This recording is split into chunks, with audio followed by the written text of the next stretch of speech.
Matapos nga manorpresa sa surprise birthday party ni kapamilya star Catherine Bernardo kamakailan, heto't muli na naman ngang naispatan si kapuso star Alden Richards sa isa sa mga milestone sa buhay ng aktres.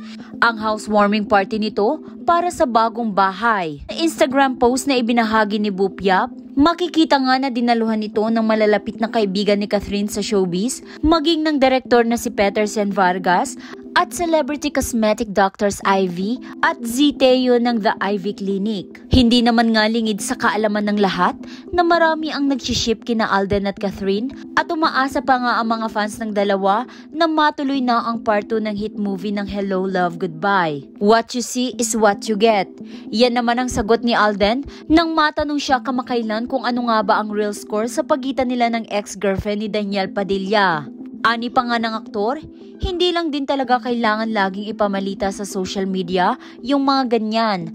But you know, sometimes yung mga personal things that's happening better be personal na lang. Saad nga ni Alden sa panayam sa GMA Integrated News. Samantala, marami na naman nga ang kinilig nang ibalita nga ng showbiz columnist na si OG Diaz ang nasagap niyang impormasyon tungkol sa real score ni na Alden at Catherine. Ani ng columnist, according to my source sa kampo ni Catherine, nanligaw na nga itong si Alden kay Catherine at makikita naman daw sa kanilang body language. Dagdag pa nga niya, gustong-gusto raw ng pamilya ni Catherine si Alden kasi nga raw si Alden ay isang negosyante, si Alden ay financially stable, responsable kaya raw natutuwa at naaaliw kay Alden yung pamilya ni Catherine.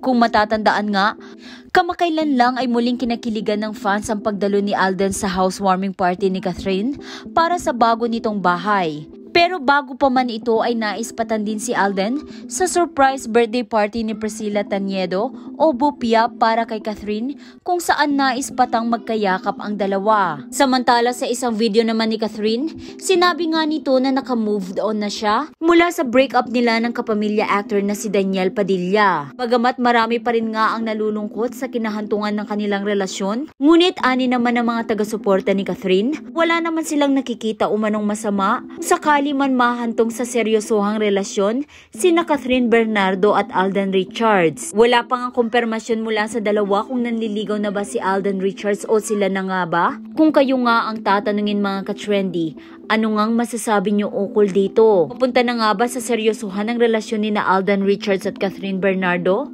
Kung kayo po ay may nais sabihin o komento, maaari kayong mag-iwan sa baba. And please hit like and subscribe button para updated ka sa mga trending news tulad nito. Yan ang trending!